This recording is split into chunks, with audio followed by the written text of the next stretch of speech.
Hi guys! Welcome po sa aking channel. Ngayon po gagawa po tayo ng skinless longganisa. Ito po yung ating mga ingredients. Giniling, soy sauce, paprika, vinegar, garlic, asin, pepper, atsuete, tubig, cornstarch, at saka sugar. Lalagay ko na lang po sa description box yung mga exact measurement. Start na po tayo. Sa isa pong bowl, lagay po natin lahat ng ating ingredients. Ang ginagawa ko kasi, inuuna ko munang ilagay lahat ng ingredients bago ko ilagay yung giniling para mahalo siya lahat. As in, mahalo talaga. Kumbaga matunaw yung mga nilagay natin. Pepper. Lagay ko yung water, soy sauce, pepper, yung paprika.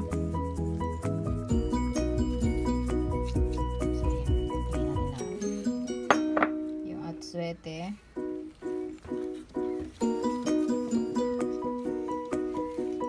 yung ating asin,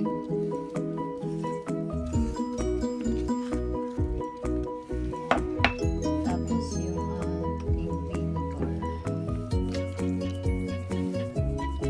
tapos yung ating garlic. Mas maraming garlic, mas masarap. Pero yung iba kasi ayaw nila ng masyadong magarlic, pero ako kasi mahilig ako sa garlic. Kaya lalagyan natin. Tapos yung sugar.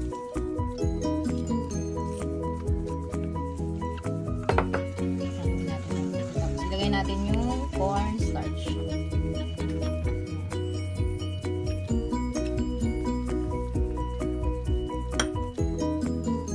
Tapos haluin na natin ito mabuti. Saka natin ilalagay yung ating pork. Pagkatapos natin mahalo yung mga ingredients natin, ilalagay na natin yung ating giniling. Ilagay lang natin siya.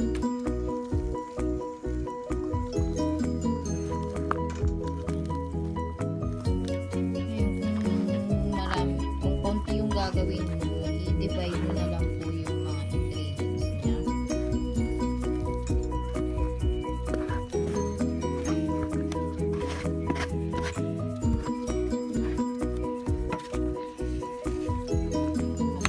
Mabuti, tapos babalikin natin siya. So guys, halo ko na siya mabuti. Ilalagay ko po muna ito sa ref ng mga kahit 1 hour o 2 hours para mas madali siyang gawin. Ayan po, after ilagay sa ref, balutin na po natin siya sa saran wrap o cling wrap. Okay guys, ito po nilabas ko na siya sa ref.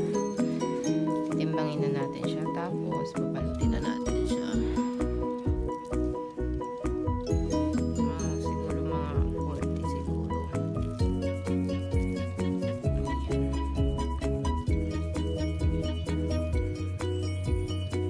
Saka natin siya ibabalot.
Lang natin siya lahat, tapos papakita ko din po sa inyo kung paano siya lutuin.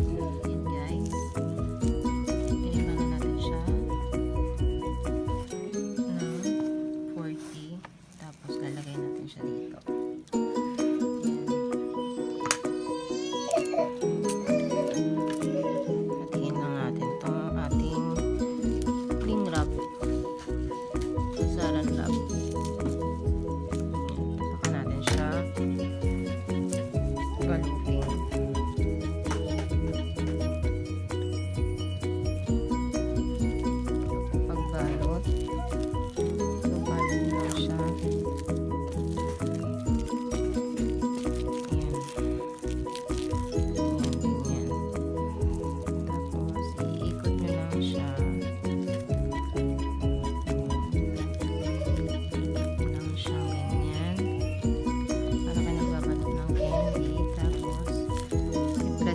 gitna. Saka nyo siya ikutin.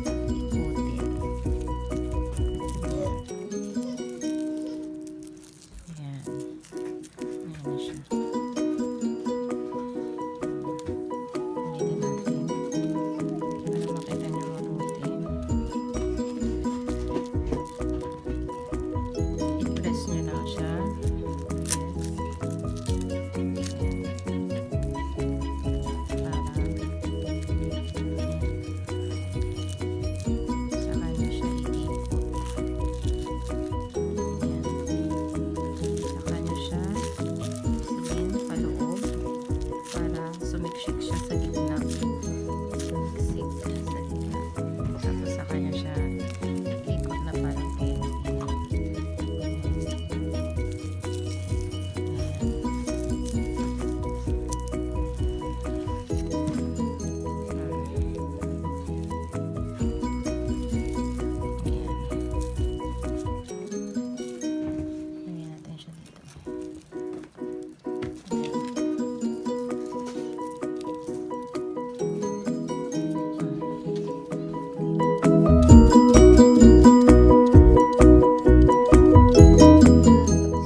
Guys, ito lang po yung ating longganisa. Ito na po siya. Medium heat lang. Tapos, lagyan natin siya ng konting tubig. May mga, siguro mga tablespoon. Tapos, saka lang siya. Ayan lang natin siya para mag-ito. Nalagyan ko siyang mag-ito. Pag naupos na yung maluluto na siya sa sariling ng mantika. Hindi ko na po yung nilagyan ng mantika. Sariling mantika na yung lalabas dyan. Hintay na ito.